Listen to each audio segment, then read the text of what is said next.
एफिसी 5 पर्व। अते प्रिय संतान मानक परि ईश्वरंकर अनुकारी हुओ। ख्रीष्ट जेपरि तुम्हमानकु प्रेम कले पुणी आम्भमानक निमंते ईश्वरंक उद्देश्य सुगंधी नैवेद्य और बलि स्वरूपे आपणाकु उत्सर्ग कले सेहीपरि प्रेमरे आचरण कर। किंतु व्यभिचार समस्त प्रकार असुचिता किंबा लोभ एही सबु नामरे सुधा तुम्हमानक मध्यरे स्थान न पाऊ। ता साधुमानक पक्षरे अनुचित।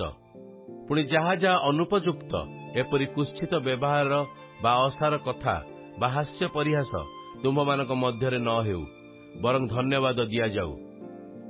कारण तुम्हे माने निश्चय रूपे जान जे कौनसी व्यभिचारिणी बा असुधाचारी व्यक्ति बा लोभी से तो देवपूजक एमानकर ख्रीष्ट और ईश्वरंक राज्य अधिकार नाही।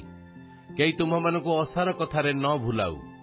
कारण एही समस्त कुकर्म हेतु अनाज्ञावह संतान मानक उपरे ईश्वरंक क्रोध वर्ते। अतएव तुम्हे माने सेमानकर सहभागी हुओ नाही। कारण तुम्हे माने पूर्वे अंधकार स्वरूप थिल, किंतु एबे प्रभुक सहभागितारे आलोक स्वरूप होइअछ। आलोकर संतान मानक परि आचरण कर। कारण समस्त प्रकार उत्तमता धार्मिकता और सत्य आलोकर फलस्वरूप। प्रभुंकर कण संतोषजनक ता अनुसंधान कर। अंधकारर निष्फल कर्म सबुर सहभागी हुओ नाही, बरं से सबुर दोष ही देखाई दियो।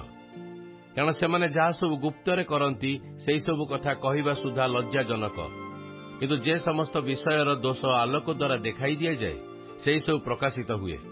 कारण जहा सब प्रकाशित हुए ताहा आलोक। एणु उक्त अछि, हे निद्रित जाग, मृतमानक मध्यरु उठ, पुणी ख्रीष्ट तुमको आलोक प्रदान करिवे।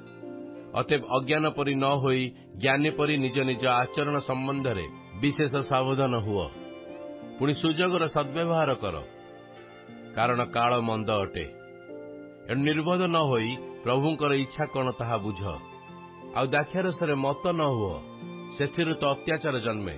मात्र आत्मारे पूर्ण होई गीत और स्तोत्र आध्यात्मिक संकीर्तन द्वारा परस्पर को उत्साह दियो। पुणी तुम्हमानक हृदय ईश्वर को उद्देश्य संकीर्तन और गीत गान कर।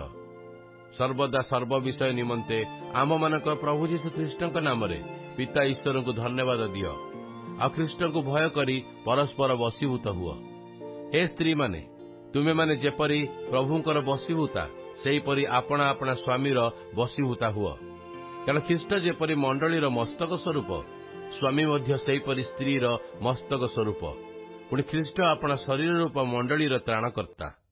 हाँ, मंडली जेपरि ख्रीष्टकर वशीभूता सेहीपरि स्त्री माने मध्य सबु विषय आपणा आपणा स्वामीर वशीभूता हेउंतु।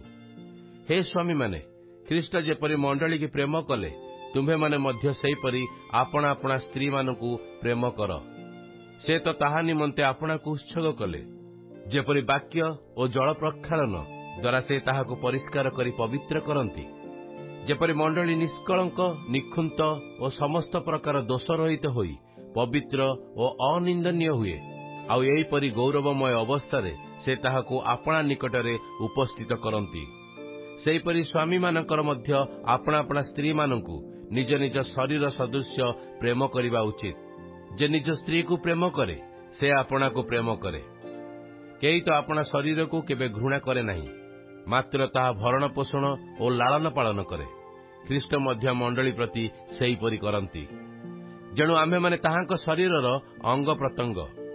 सेही कारणरु पुरुष और पितामाता को परित्याग करी निज स्त्री ठारे आसक्त हेबो, आउ से दुहे एकांग हेबे। यह गोटे अति निगूढ़ तत्व, किंतु मु ख्रीष्ट और मंडली संबंध रे यह कहूअछि। जा हेउ, तुम्हे माने प्रत्येक मध्य आपणा आपणा स्त्री को आत्मतुल्य प्रेम कर, आउ स्त्री मध्य आपणा स्वामी की भक्ति करू।